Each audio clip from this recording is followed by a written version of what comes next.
is nScreenNoise. My name is Colin Dixon, founder and chief analyst at nScreen Media, and today is October the 3rd, 2014. Rodolphe Belmer, who is managing director of Canal Plus in France, which also has an OTT SVOD service called Canal Play, said just before Netflix launched a couple of weeks ago that he thought the company would have limited effect in that market because, quote, consumers are used to watching content on TV via a set-top box. Well, I bet he wishes he'd kept his mouth shut because the Netflix now has two deals in hand to do just that. When the company launched, it had a deal with Bouygues to deliver Netflix on their Sensation set-top box, and that's supposed to happen in November. And they now just announced an arrangement with Orange to deliver to its 10 million subscribers on set-top boxes.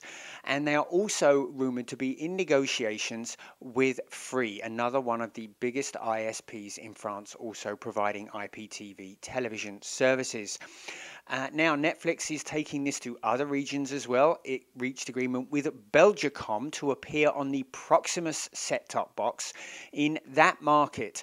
Not surprisingly, this is giving Netflix a pretty fast start in France. News this week also that the company has around about 100,000 subscribers. Now, of course, Netflix is doing its usual thing where you get a 1 month free before you actually have to pay for the service. So no word on how many of those people will actually stick around.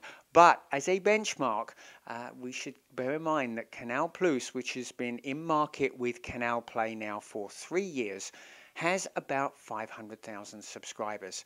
So I have a feeling if Netflix takes its usual pace and usual approaches, that it could well put Canal Plus to shame in very short order. Now, I know that you have seen the headlines this week saying that Netflix subscribers are now watching about 1.5 hours a day. But this is very confusing because I actually think Netflix users aren't watching that much. And here's why. In Q1, the company announced that it had streamed 6.5 billion hours of content. And when you work that out, that comes to about 1.44 hours per subscriber per day. But that is per subscriber. And there is data this week that shows that per subscriber is not the same as per viewer. GfK says that about 55% of people that are watching Netflix are not subscribers. They're family members, they're friends. So that means that the average Netflix viewer is actually watching about 40 minutes a day, probably a show a day on the service. So that's quite different to that 1.5 hours. But one of the things that is definitely happening here is that usage of Netflix is climbing. About a year ago, usage was at about an hour a day per subscriber. So obviously the service is resonating with its customers.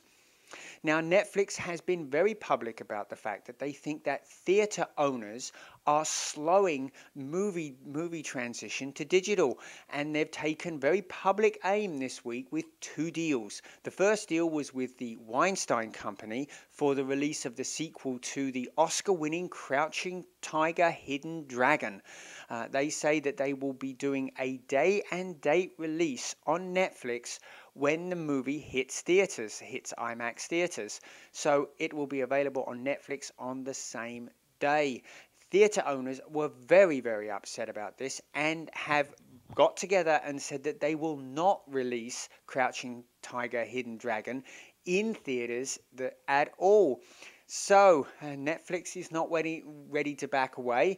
They announced that they had reached agreement with Adam Sandler's Happy Madison production company for 4 movies that will be released exclusively through Netflix, starring the Saturday Night Live alum, of course, Adam Sandler. Now, Mr. Sandler was very pleased about this deal and said, when these fine people came to me with an offer to make 4 movies for them, I immediately said yes for one reason and one reason only. Netflix rhymes with wet chicks. So I think this probably tells us that we're going to get the standard Adam Sandler fare when those movies come out on Netflix. And boy, you know, it seems to work because Mr. Sandler's movies have grossed about $4 billion worldwide. So a pretty good deal for Netflix, and yeah, they're continuing to take aim at those theater owners. Anyway, if Mr. Sandler's movies are a hit on Netflix, you can be sure you'll hear it first on nScreenNoise. We'll see you again next time.